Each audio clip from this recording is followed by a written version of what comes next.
Middle-earth is filled with powerful beings, and there are very few that are more powerful than elven warriors. So this begs the question, with so many extremely powerful and influential elves still alive during the quest to destroy the ring, why were they not selected to join the Fellowship? The 9 heroes that took on the perilous journey across Middle-earth could have included warriors such as Glorfindel, Elrond, Thranduil, or even the mighty Galadriel. So why weren't they involved? Let's find out. Build me an army worthy of Mordor.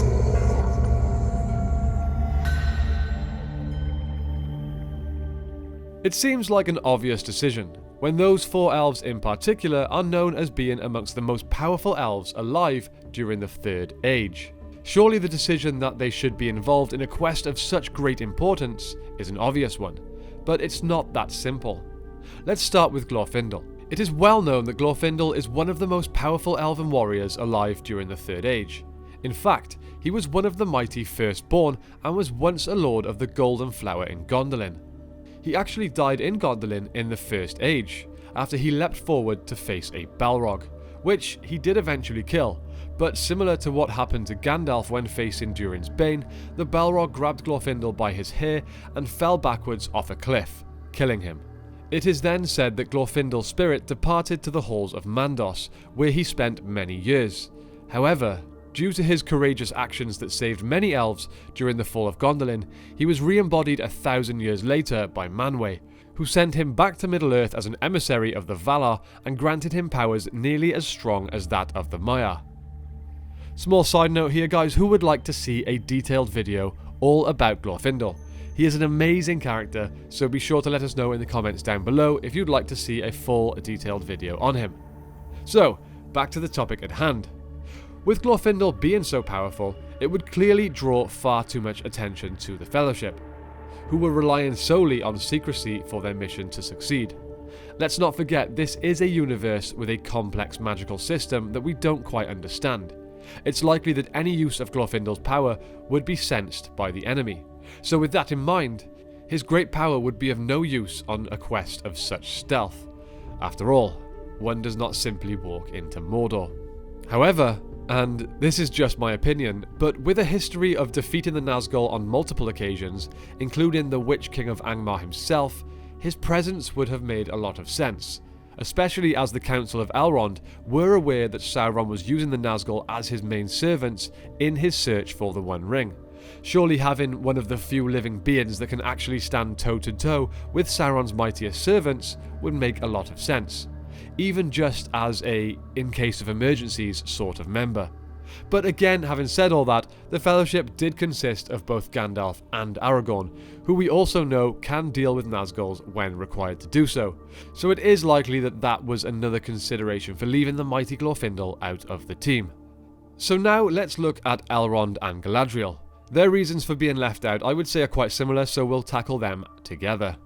Now we know that at this point in time, both of these elves were bearers of rings of power. Elrond had Vilya, which was entrusted to him by Gil-galad, and Galadriel had Nenya. Now it is important to remember that Celebrimbor was the creator of the 3 elven rings, not Sauron, although they were forged using arts taught to Celebrimbor by Sauron, so they were bound to the One Ring to some extent. Now these rings were used for good and to fight Sauron in any way they could. The problem with this is they attract the attention of the Dark Lord, and as mentioned with Glorfindel, bringing the Dark Lord's gaze onto the Fellowship was the last thing that they needed. Remember, Sauron always assumed that whoever had the One Ring would want to use its power, and would never dream of destroying it, so keeping this a secret was their best chance of success. Now some of you keen listeners may be quick to point out that Gandalf too actually had a Ring of Power. However, this was entrusted to him for safekeeping and not necessarily for him to use its power, so this one was far less likely to draw attention. Now don't get me wrong, it isn't just the power of the rings that would have drawn the attention of the Dark Lord. Just the sheer power of the Elven Lords would be enough to draw his eye. Elrond and Galadriel would also have been previously known to Sauron, so I'm assuming he would be keeping an eye on them the best he could. Finally, we already see in the Fellowship of the Ring that the allure of the One Ring affects Galadriel, even if it's only for a brief time, And yes, she does, as she says, pass the test. But imagine if she had been around it all the way to Mordor. It may have caused some issues. Finally then, let's look at Thranduil. The Elven King of Mirkwood played a pretty important role in the Battle of the Five Armies and had a mighty host at his command.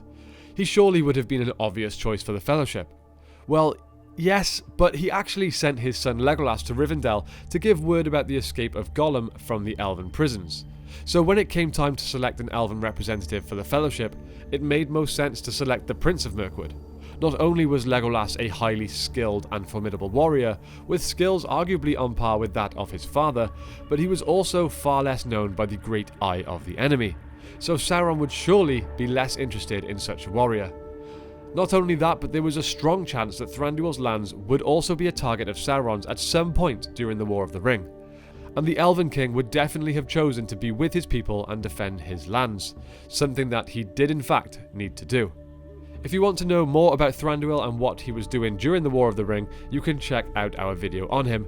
He is one of my favourite characters and I really enjoy all content that we create on him. Now, the final question that can be asked here is, why not just take all of them and use strength and force? After all, who could possibly stand up to all of those heroes at once? Well, again, that comes back to my previous point. The quest to destroy the ring was all about stealth. A fellowship of 12 or 13 or more heroes would probably beat any of Sauron's best servants, but it wouldn't get through the hundreds of thousands of orcs and other dark evil creatures that would be between them and Mount Doom the moment that they drew attention to themselves. So essentially, it's always made sense to have as few members as possible.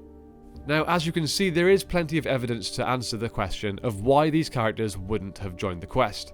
However, they are all story-based. There could possibly be a simpler answer.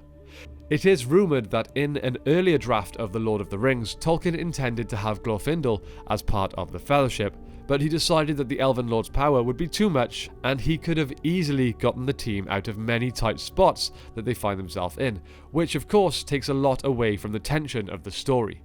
That's a very simple but far less interesting answer.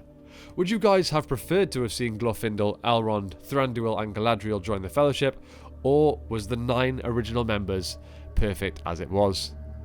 Okay, that's it from me today, my friends. I hope you don't mind my cold voice. I do have a bit of a blocked nose, but I wanted to get this video out anyway, so hopefully it wasn't too much of a distraction. Time has come, as always, to thank our patrons. A big shout out goes to the members of our highest tiers: Kevin, Abram, Matt, Glorfindel of Gondolin, Nashith, Denver Steel, Gregory, John, Andrew and Pirate747. You guys are supporting the short film we're currently working on, and we could not be more grateful for you. I've said it before and I will say it again, we do have a big meeting coming up next month to finalise some pre-production notes, and we'll be hopefully commencing shooting early next year. Keep your fingers crossed for no more interruptions for us. We hope you are as excited as we are to get going. Thank you all so much for watching. I hope you have a great day, and I will see you next time on The Broken Sword. Build me an army worthy of